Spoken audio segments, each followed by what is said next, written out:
Most men over 60 are doing protein wrong.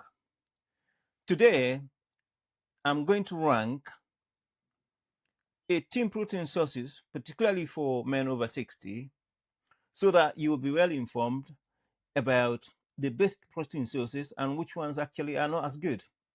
And the ranking will be from S tier, which is the highest tier, A tier, which is fairly good, down to B, D, B, C, and D.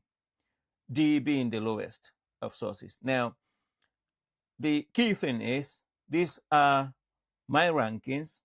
As I rank them, of course, they are all based on scientific foundations. As I rank them, feel free to leave comments as to whether you agree or disagree. Or at the end of the video as well, just send messages by going down to the description and leave comments as to whether you agree or disagree. Now, most of this will surprise you. Now, let's start. The first one I'm going to rank is Greek yogurt. Now, Greek yogurt, I'm going to put on the A tier, which is the second best rank. Now, why did I put Greek yogurt on the A tier? Well, basically, it's a very good source of protein, but in particular, not only that it's a very good source of protein, it also has got a bonus a little bit, which you may not be surprised about, and it is this that it's very good for your gut health. So that's a bonus. So every time a protein source is a protein source, as well as it has got something else in benefit, it kind of boosts its ranking on the grid. So Greek yogurt is ranked under tier B, which is the second best, and partly because in addition to being a very good source of protein, it also is very good for your gut health. And we all know that it's quite important to have gut health. So that's where I've put it. Let me know whether you agree or you disagree. Now let's crack on. The next one I'm going to rank is tuna. Now let's see. So where will tuna go? Tuna goes into A as well. Don't know if that's where you expected tuna to go, but it's in ranking A. Why does it go to rank A, not lower or even higher? Well, firstly, tuna is reasonably cheap. Now, not too cheap, but it's affordable. But the other reasoning is lean and it's easy to digest. So it's a good source of protein. It's not very expensive, and it hasn't got a lot of fat. And it's also easy to acquire and easy to digest as well. So in other words, it's accessible. So that puts it in tier A, the second tier. Now, don't know whether you agree. If you disagree at this point, just go down and put your comments down in the description area, in the comments area. And let's keep going. The next one I'm going to rank is chicken. That's where chicken goes. I wonder if you can speculate where chicken might go. Well, chicken goes under the S tier, meaning it's one of the highest sources of protein. And why is chicken going there? One, particularly about the chicken breast, if you ignore the skin and some of the brown meat, chicken can be quite lean, and it's also complete protein. Chicken has got almost all the protein benefits that you can get. Now, there are some parts of it which are fatty, particularly the skin, but otherwise, if you imagine chicken breasts, it can get better than that in terms of protein sources. So chicken goes to S tier. That's in fact our first item that goes into the S tier. Now let's keep going. The next one is whey protein. Now, this is one that could be a bit controversial. Where does whey protein go? You try and speculate. Whey protein, in my assessment, goes into tier A. Now, why does it go into tier A? Firstly, it goes that high because it's fast absorption. But to be honest, the reason why it does not go to tier S is because it is processed.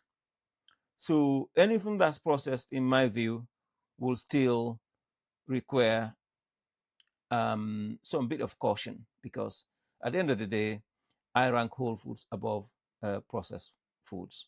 So that's where that one goes. Now let's keep going. Cottage cheese is my next one. Now, where do you think cottage cheese will go?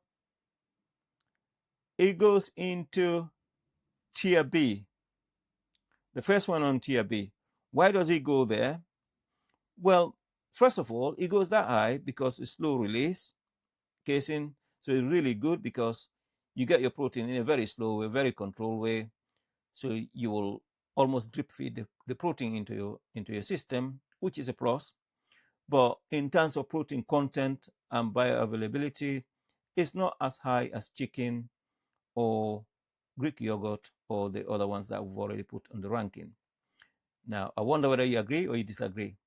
Now, let's keep going. The next one we've got is a ribeye steak. Now, where do you think that goes? A lot of people will probably be surprised about this one. Remember, it's a ribeye steak. It could have been lean, grass-fed. So this one goes into tier B. Now, that must be a surprise to some of you, because when people think about protein, the first thing they think about are things like steak. Now, this it is a bit controversial because, to be honest, if this was grass-fed lean steak, it might have gone to tier S. Well, because it's ribeye or ribeye, it does go to that because of the fat content. It's got high fat, and sometimes it may have the type of fat it's got is not the ideal type of fat. So tier B is the right place where it will go. All right. So let's keep going. The next one I'm going to rank is sardines. Guess where sardines will go? Sardines goes exactly tier B. And the reason it goes to tier B is twofold. It's partly because you eat it with the bones, which is very good. It gives you some additional minerals, and it's got omega-3. So that's what makes it as far as tier B. Now, it's obviously it's not in tier A or S because it's not as accessible. Quite frankly, it's not as versatile. It's not like chicken, and there's only so many ways you can eat sardines. But because you can eat it whole with the bones, and it's got omega-3, that puts it high up there in tier B, almost in mid-range. Now let's keep going. The next one I'm going to rank is shrimps. Now shrimps, where do you think that will go? That goes in tier B as well. Why does it make it to tier B? Simply because, to be honest, it's low calorie and it's a very good source of protein, but it has got little or no fat at all. But it actually doesn't go above that, again, partly due to accessibility and versatility, because there's only so many ways you can eat shrimps. So it's tier B quite appropriately. Now let's keep going. The next one is lantis, famous lantis. A lot of people will wonder where this will go, particularly if you're a vegetarian, or even if you're not a vegetarian. Where do you think this will go? Well, tier C, the first item on tier C. Why? Firstly, it's incomplete in terms of amino acids profile, meaning that it's not a complete protein like the other meat sources, sadly. But so if you are a vegetarian, That might be one of your main protein sources, but we all know that the meat sources of protein tend to have more amino acid profile than plant sources. But it is in tier C, partly because of that. In fact, mainly because of that, but also, quite frankly, you need to eat a lot of it before you get enough of the protein to trigger muscle protein synthesis. So that one goes into tier C. Now let's keep going. The next one is milk. Something that is really very common, very accessible. Where does that go? Well, milk goes to tier C. Well, why does it go to tier C? It goes to tier C for two simple reasons. Partly, it's low in protein density. You will have to really drink gallons of milk to get enough protein. That is the main reason why it doesn't go higher than that. So that's really just the appropriate place it should be. I wonder if you agree. We all drink milk almost daily in one form or another, either with our tea, coffee, or something else.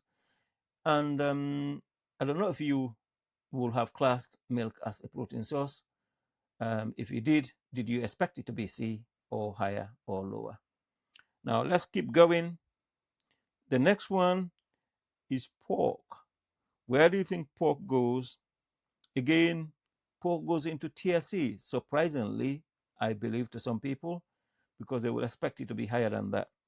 Well, why does pork go there?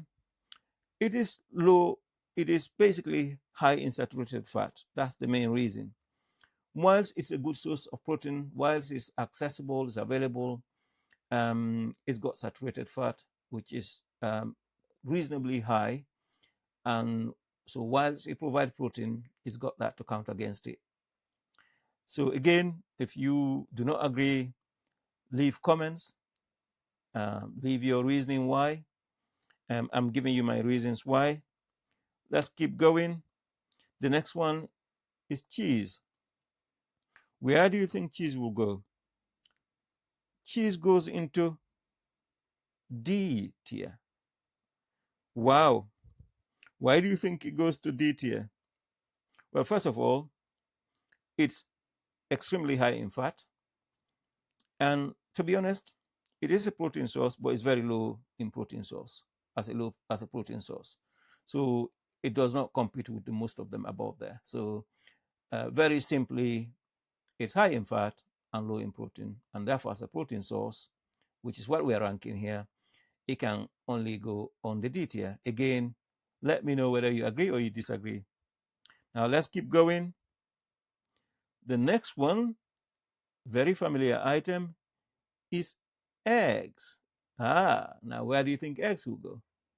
Eggs goes into S tier. Now, why does it go into S tier? Very simply, eggs is one of those with the most complete amino acid profile, meaning it's got almost everything you need in terms of amino acids, i.e., if you need protein, if you have eggs, you get everything you need within eggs, including leucine and other minerals. It's got the right type of fat as well because of the yolk. So you cannot go wrong with eggs. So it's up there with chicken. In fact, to some extent, I will rank it above chicken. But, well, they are both coming from the same source. Ultimately, chickens tend to lay the eggs, or at least the sort of eggs that we eat in abundance. So both chicken and egg are in tier S. So thank you, chickens. The next one we have got is to rank is turkey. Okay, so where does turkey go? Turkey goes in tier A. Now, why is that? Well, because turkey is lean and is versatile. Not as versatile, or at least not used as in a versatile way as much as we do chicken, but it is versatile and it's quite lean. In fact, turkey tends to be leaner than chicken. So for that reason, it's slightly below chicken and eggs, but it is up there. So please eat as much turkey as you can, and you'll be fine. The next one, which may or may not surprise you, is salmon. So where does salmon go? Salmon goes right up there into S tier alongside chicken and eggs. Well, why does it go there? Not only that it's a fantastic protein source, it is a powerhouse of omega-3. So it really is one of those wherein if you eat salmon, you're not only getting fantastic protein into your system, you're getting also very good source of omega-3, which we all need. In fact, it's an omega-3 powerhouse. Okay, so let's keep going. And how about peanut butter? Peanut butter, where does that go? Peanut butter goes into tier D. And why does it do that? Because, quite frankly, peanut butter is very fat heavy and is low in protein. It's got some protein content, but by and large, it's loaded with fat and not as much protein. So it can only go into tier D. The next one is, let's go with protein bar. Protein bar is go to tier D. Now, I'm hoping that this will not be a surprise. A lot of us do sometimes consider protein bars as sources of protein, but they are overmarketed. They are extremely full of sugar, and quite frankly, they are only a snack. They are not a protein source worth talking about. So I will say really be careful about relying on protein bars as a protein source, because if there was a tier below D, I would have put them there, because not only that they are full of sugar and they are low in protein, they are also processed. Okay, so I rank protein, I rank any food that is processed very low in my book. Now, the final but one which I'm going to rank is tofu. Now, this is the final one. Where would you think tofu would go? A lot of people rely on tofu as a protein source. Now, I can only put tofu on the tier D. Why is that? Well, quite frankly, tofu, while it's got some protein, the bioavailability is very low. It's very difficult for the body to extract the protein on there and use it as a protein source. And also, it is not really as versatile as some of the other food protein sources. So, in summary, these are your protein sources ranked by me from S tier, which is the highest tier, which means it's got high protein source and is highly bioavailable and is really the best one that you should go for, down to going to tier A, which if you cannot get any ATRS, then tier A is extremely good, and down to B, C, and then tier D, which is really almost not worth considering as a protein source. It is edible, it's food, but it's not necessarily the best protein source for you to rely on.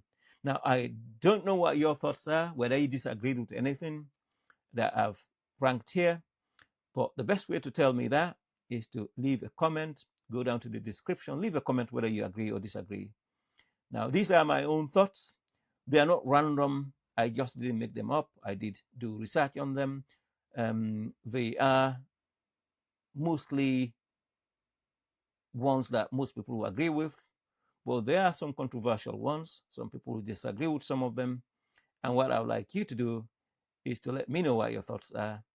And also leave me comments if you want me to rank another set of foods, whether it's best fat sources for men over 60, or whatever sort of ranking you want. So let me know, leave a comment, and then I will respond to every comment. I read them all. Now, let's go.